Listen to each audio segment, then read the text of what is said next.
এই গরমকালে মেন কোর্সের পরে যদি একটা ঠান্ডা ঠান্ডা একদম ভিন্ন স্বাদের ডেজার্ট আইটেম হয়ে যায় তাহলে কিন্তু বিষয়টা একদম জমে যায়। তো ওয়েলকাম টু কোয়েলস বং কিচেন। আজ আমি এরকমই একদম অন্যরকম ভিন্ন স্বাদের একটা ডেজার্ট রেসিপি নিয়ে আপনাদের সামনে হাজির হয়ে গেছি। আশা করছি আপনারা সকলে খুব ভালো আছেন, সুস্থ আছেন, আর এই গরমে বেশি বেশি করে নিজেদের খেয়াল রাখুন আর এরকম মজাদার মজাদার রেসিপি ট্রাই করতে থাকুন। তো আজ যে রেসিপিটা আমি আপনাদের সামনে শেয়ার করব সেটা হলো ক্যারামেল ফিরনি। ফিরনির আরও একটা রেসিপি অলরেডি আমার চ্যানেলে আছে, ম্যাঙ্গো ফিরনি, সেটা আপনারা যদি না দেখে থাকেন দেখে নিতে পারেন। আর এই রেসিপিটা চলুন স্টার্ট করে ফেলি। তো ফার্স্টেই একটা কড়াইয়ে আমি এখানে 500 গ্রাম মতো ফুল ফ্যাট মিল্ক গরম করতে দিয়ে দিচ্ছি। আপনাদের কাছে যদি ফুল ফ্যাট মিল্ক না থাকে নর্মাল ফ্যাট ছাড়াও আপনারা মিল্ক ইউজ করতে পারেন। আর এদিকে পাশে একটা বোলে আমি 2 টেবিল স্পুন মতো গোবিন্দভোগ চাল আর এখানে 4-5টা কাজু আর 5-6টা আমন্ডকে ভিজিয়ে রেখে দিলাম। কিছুক্ষণ ভালো করে এটাকে ধুয়ে নেব, ভালো করে পরিষ্কার করে ধুয়ে আবারও কিছুটা জল দিয়ে আমি এটাকে 15-20 মিনিট মতো ভিজিয়ে রেখে দেবো, তাহলে চালটা একটুখানি ফুলে যাবে। এরপর 15-20 মিনিট পর এটাকে আমি ভালো করে একটা স্ট্রেনারের সাহায্যে ছেঁকে নেব যাতে এক্সেস জলটা ঝরে যায়। এরপর এটাকে আমি একটা মিক্সিং বোলে দিয়ে এর একটা দরদরা পেস্ট বানিয়ে নেব। দেখুন এটাকে একদম মিহি পাউডার করে ফেলবেন না, একটু দরদরা ভাব যাতে থাকে, আমি আপনাদেরকে দেখিয়ে দিলাম হাতে করে। এরপর এর মধ্যে আমি অ্যাড করে দেবো 3-4 টেবিল স্পুন মতো মিল্ক পাউডার। এটা অবশ্যই আপনারা অ্যাড করবেন, এতে আপনাদের ফিরনির টেস্টটা অনেক রিচ হবে এবং ক্রিমি একটা ব্যাপার হবে। তো এখানে আমি 3 টেবিল স্পুন মতো মিল্ক পাউডার দিয়ে দিয়েছি আর এদিকে আমাদের দুধটাও খুব সুন্দর মতো বয়েল হয়ে গেছে।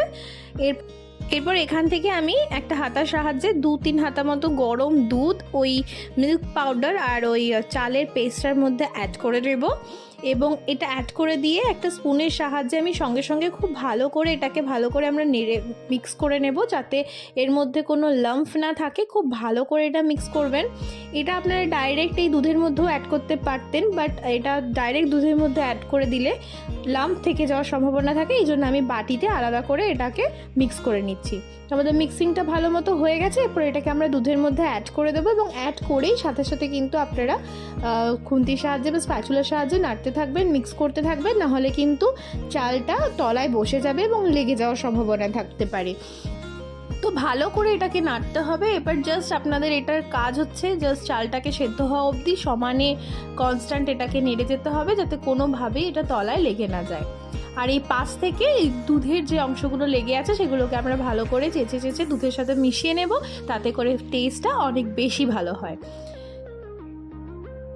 তো এভাবে মিক্সিং করে যেতে হবে।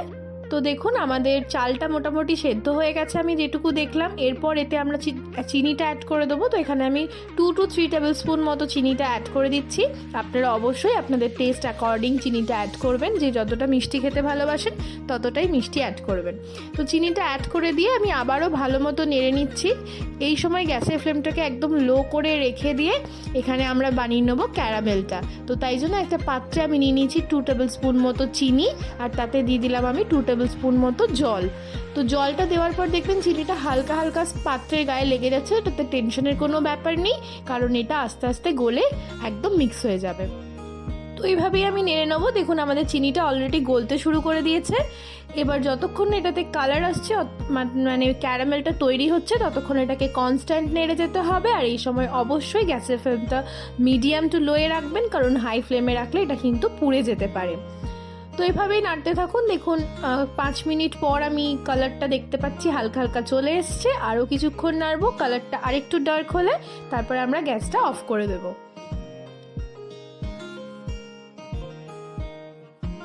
তো দেখুন আমাদের কালারটা হালকা হালকা ডার্ক হচ্ছে। এরপর আমরা অফ করে দেবো গ্যাসটা এবং ডাইরেক্ট এই ক্যারামেলটা আমরা দিয়ে দেবো আমাদের ফিরনির মধ্যে।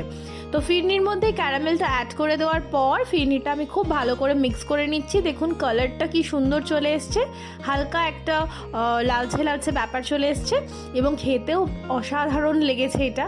আপনারা অবশ্যই একবার বাড়িতে ট্রাই করবেন। তো এই ক্যারামেলটা আমরা ভালো করে এটাতে মিক্স করে নেওয়ার পর দেখুন আমাদের ফিরনিটা অনেকটাই ঘন হয়ে গেছে। এটা কিন্তু ঠান্ডা হয়ে গেলে আরও ঘন হয়ে যাবে।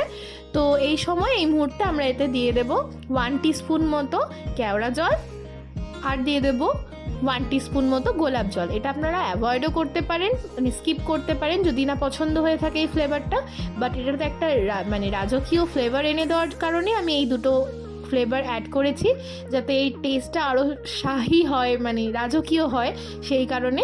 তো এই দুটো দেওয়ার পরে আমি আরও 5 মিনিট মতো ফিরনিটাকে ভালো করে মিক্স করে রান্না করে নিয়েছি, এবং আফটার 5 মিনিটস আমি এটাকে একটা বোলে সার্ভ করে 1 থেকে 2 ঘন্টা ফ্রিজে ঠান্ডা করে নেওয়ার পর একদম ঠান্ডা ঠান্ডা ডেজার্ট আইটেম আমি সার্ভ করেছি আমাদের ক্যারামেল ফিরনি। ওপর থেকে আমি একটুখানি আমন্ড আর কাজুকে কুচি করে ছড়িয়ে দিয়েছি। আপনাদের কাছে যে কোনো রকম ড্রাই ফ্রুটস থাকলে আপনারা সেটা দিয়ে সার্ভ করতে পারেন। তো এর টেস্টটা হয়েছিল একদমই অসাধারণ, একদমই মানে বাড়িতে বানানো, এটা আপনারা বুঝতেই পারবেন না যে এত সুন্দর এত টেস্টি একটা ডেজার্ট আপনারা এত কম সময় এত কম উপকরণে কিভাবে তৈরি করে ফেললেন। তো রেসিপিটা ট্রাই করার অনুরোধ রইল। যদি আপনাদের রেসিপিটা ভালো লেগে থাকে তাহলে একটা লাইক অ্যান্ড শেয়ার করার অনুরোধ রইল। ভালো থাকবেন, সুস্থ থাকবেন, দেখা হচ্ছে নেক্সট